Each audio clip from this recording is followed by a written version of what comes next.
درود رفقا، اگه فکر میکنی سینه مرغ همیشه یک غذای ساده و تکراری، صبر کنید. این غذای گیلانی خوشمزه قرار نظرتون رو عوض کنه. یک غذایی پر از عطر و طعم که با چند قلم مواد ساده آماده میشه، اما نتیجهش اونقدر دلچسبه که میشه جزء غذاهای محبوبتون.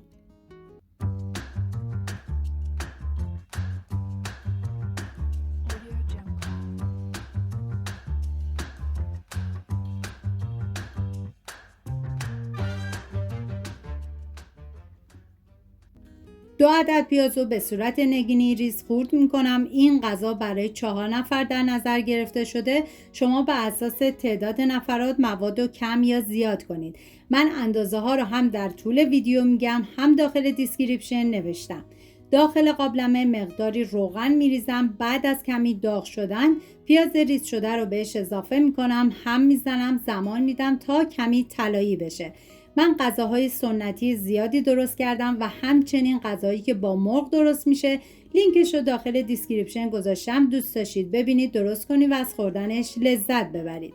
نیاز به 500 گرم سینه مرغ داریم که طبق ویدیو خورد کنید. شما میتونید ترکیبی از ران و سینه مرغ هم استفاده کنید، ولی به نظر من اگر از سینه مرغ استفاده بشه خیلی بهتره. همین اول ویدیو هم میگم دم گیلانیای عزیزمون گرم با این غذاهای متنوع و فوق‌العاده خوشمزه شد.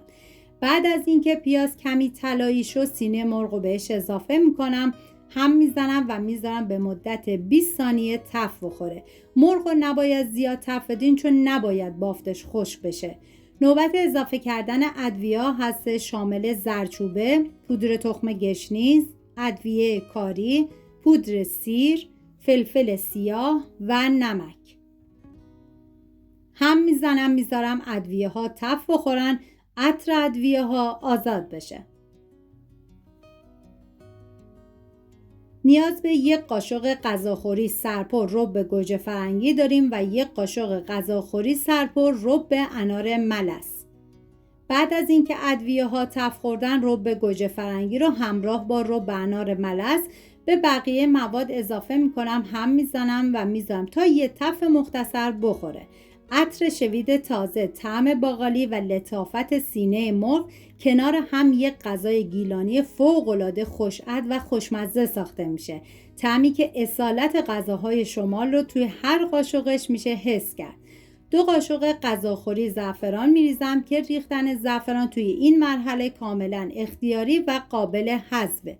ما برای این غذای خوشمزه نیاز به هم شوید تازه داریم، هم شوید خشک که شوید تازه خورد شدهش باید 6 قاشق غذاخوری باشه و شوید خشک 1 قاشق غذاخوری سرپر. و بعد از اینکه بقیه مواد تف خوردن شوید تازه رو همراه با شوید خشک به بقیه مواد اضافه میکنم، هم میزنم و میذارم به مدت 15 ثانیه با حرارت کم تف بخوره. و همچنین نیاز به باقالی تازه داریم که من از 200 گرم استفاده کردم و به بقیه مواد اضافه میکنم، هم میزنم تا همه مواد با همدیگه مخلوط بشن و 2 لیوان و نصفی آب جوش بهش اضافه میکنم. زمان میدم تا این غذا بپزه و جا بیفته. زمان پخت این غذا 45 دقیقه الی 1 ساعت هستش.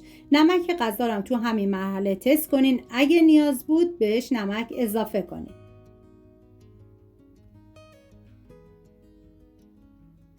این هم از غذای گیلانی امروز، یک غذای ساده خوش‌عطر و پر از طعم که با یه ترکیب ساده و خوشمزه یه تجربه متفاوت رو براتون رقم میزنه. امیدوارم این دستور رو امتحان کنیم و از عطر و طعم اصیلش لذت ببرید. سپاس از همراهی همیشگیتون. تا ویدیوی بعدی مراقب خودتون و خوبی‌هاتون باشید. تا درودی دیگر، بدرود.